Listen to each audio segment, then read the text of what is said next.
You can roughly locate any community in the world, somewhere along a scale running all the way from democracy to despotism. One at the democracy end, another somewhere in the middle, and a third. Let's find out about despotism. This man makes it his job to study these things. Well, for one thing, avoid the comfortable idea that the mere form of government can of itself safeguard a nation against despotism. Germany, under President Hindenburg, was a republic. And yet in this republic, an aggressive despotism took root and flourished under Adolf Hitler.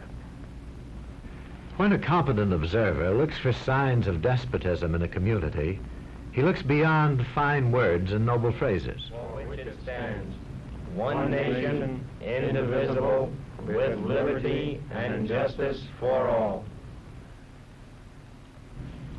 Many observers have found that two workable yardsticks help in discovering how near a community is to despotism: the respect scale and the power scale. A careful observer can use a respect scale to find how many citizens get an even break.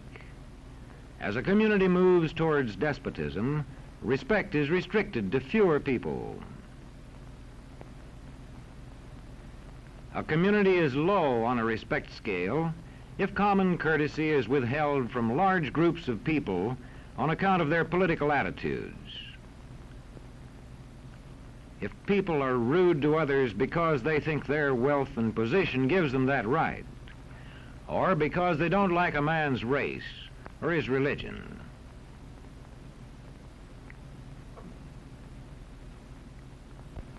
Equal opportunity for all citizens to develop useful skills is one basis for rating a community on a respect scale. The opportunity to develop useful skills is important, but not enough. The equally important opportunity to put skills to use is a further test on a respect scale.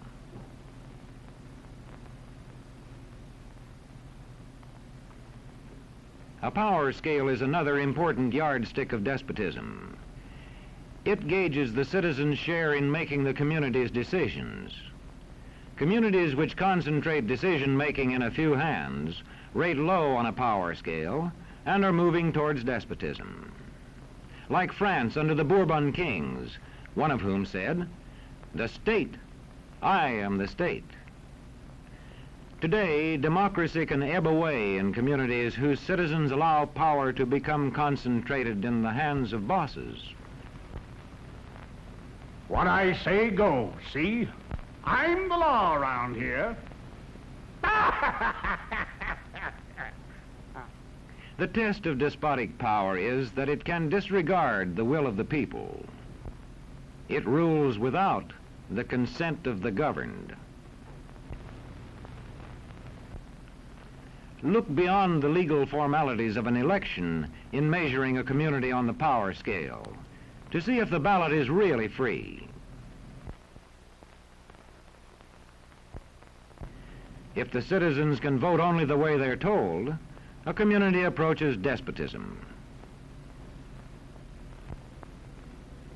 When legislatures become ceremonial assemblies only and have no real control over lawmaking, their community rates low on a power scale.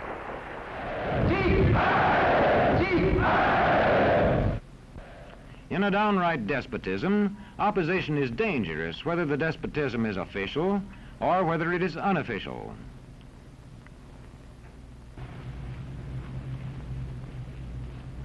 The spread of respect and power in a community is influenced by certain conditions, which many observers measure by means of the economic distribution and information scales. If a community's economic distribution becomes slanted, its middle-income groups grow smaller, and despotism stands a better chance to gain a foothold. Where land is privately owned, one sign of a poorly balanced economy is the concentration of land ownership in the hands of a very small number of people. When farmers lose their farms, they lose their independence. This one can stay on, but not as his own boss anymore. To the extent that this condition exists throughout a nation, the likelihood of despotism is increased.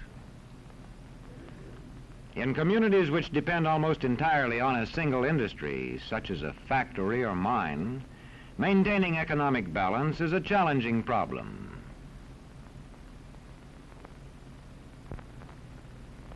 If this condition exists over the nation as a whole, so that the control of jobs and business opportunities is in a few hands, despotism stands a good chance.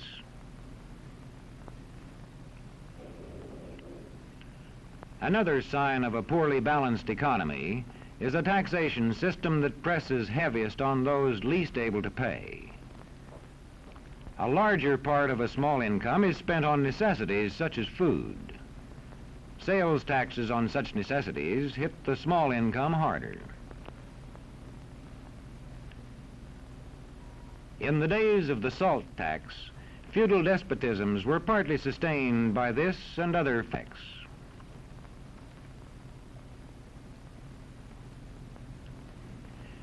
A community rates low on an information scale when the press, radio, and other channels of communication are controlled by only a few people, and when citizens have to accept what they are told.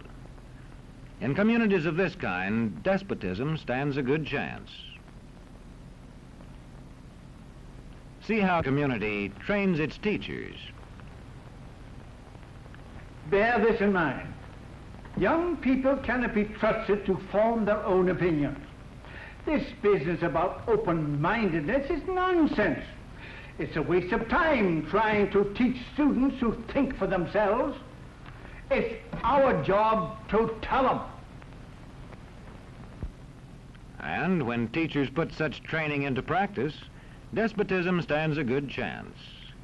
These children are being taught to accept uncritically whatever they're told.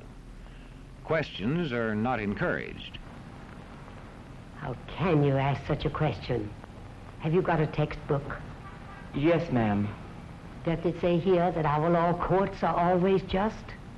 Yes, ma'am. Then how dare you question the fact? Sit down. And so we aren't surprised when... But it must be true. I saw it in this book right here.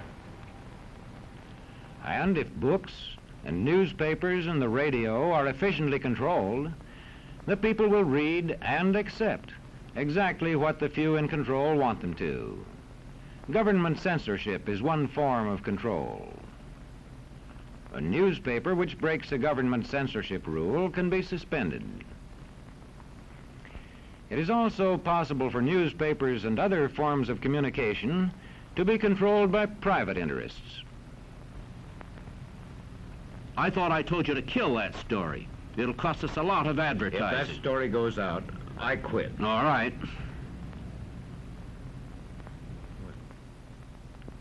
What sort of community do you live in? Where would you place it on a democracy-despotism scale? To find out, you can rate it on a respect scale and a power scale. And to find out what way it is likely to go in the future, you can rate it on economic distribution and information scales. The lower your community rates on economic distribution and information scales, the lower it is likely to rate on respect and power scales, and thus to approach despotism.